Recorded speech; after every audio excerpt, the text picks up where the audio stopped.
Mais aussi, je voudrais magnifier vraiment la constance de la masse des personnes ici qui composent la nouvelle opposition. Donc la constance dans la vérité, et surtout la constance contre des injustices et pour les combats de principe. Donc c'est assez important de le souligner parce que tout à l'heure, notre sœur Delphine a parlé du F24 qui aujourd'hui vraiment est aux abonnés absents par rapport aux dérives du régime que nous avons constaté et tous ces pseudo-intellectuels aujourd'hui qui se permettaient d'écrire à longueur de journée sur Macky Sall, alors qu'on voit pire en termes de restriction des libertés, mais en termes aussi de forfaiture de notre constitution qui est piétinée.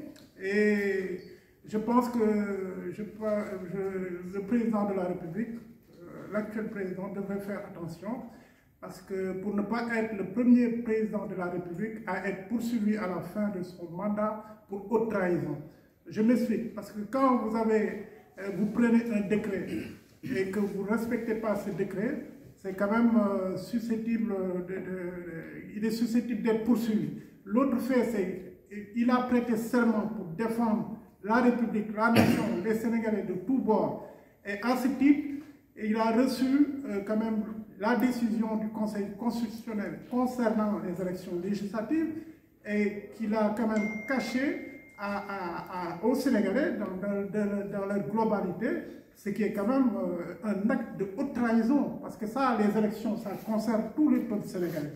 Donc, le constat et le diagnostic sur le régime actuel, je crois que nous sommes unanimes ici, autour de la table, pour dire qu'il est fait d'emprisonnement, de terreur, de bâillonnement de la presse, de musellement des adversaires politiques. En 8 mois, ils ont vraiment battu tous les records en complicité avec une magistrature aujourd'hui qui est aux ordres.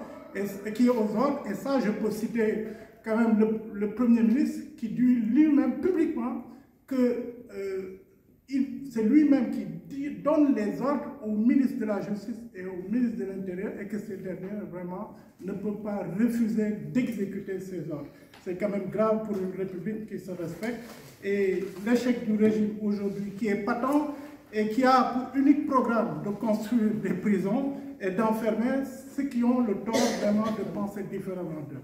Donc nous disons que notre choix et notre détermination à faire face, à rester debout et à exercer librement et pleinement notre citoyenneté ne se discute pas.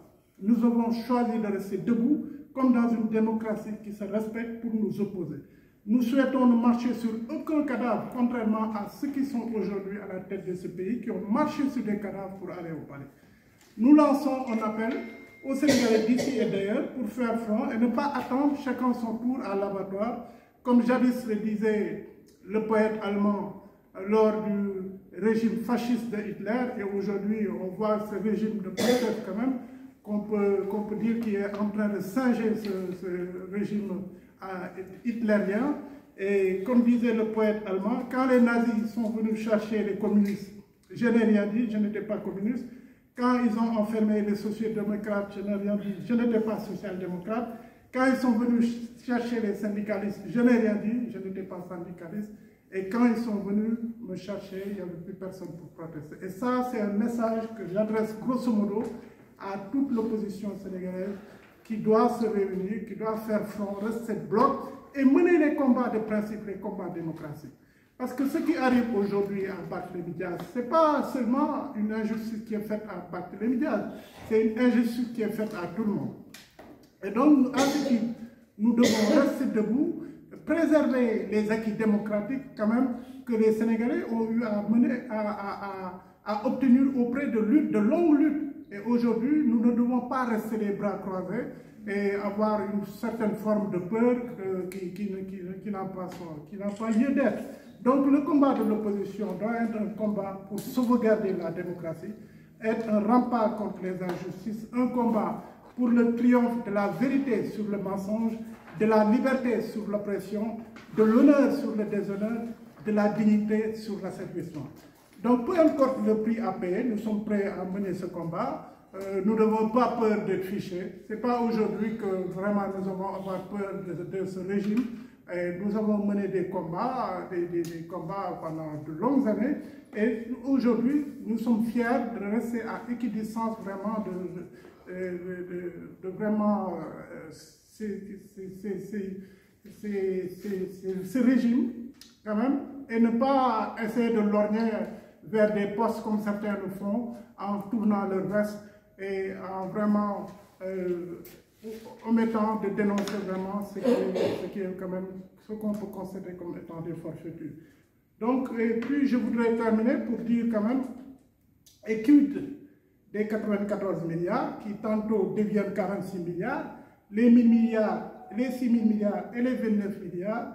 Tout ceci m'amène à citer Abraham Lincoln qui disait « On peut tromper une partie du peuple tout le temps et tout le peuple une partie du temps, mais on ne peut pas tromper tout le peuple tout le temps. » Et notre rôle et notre devoir, comme le disait notre frère Paul, c'est de rester debout et d'aiguiller le peuple. Et c'est à nous de nous dresser en sentinelle pour aider le peuple à discerner le vrai du faux et le faux du vrai. Bien vrai qu'au PASTEF, que je connais assez bien pour avoir été un des membres fondateurs ici du parti en France, tout est quasiment basé sur du faux et de l'escroquerie politique, et je l'ai souvent répété, et je pense que l'avenir nous édifiera. PASTEF, c'est comme un dol vendu au peuple sénégalais qui, indubitablement, s'en rendra compte.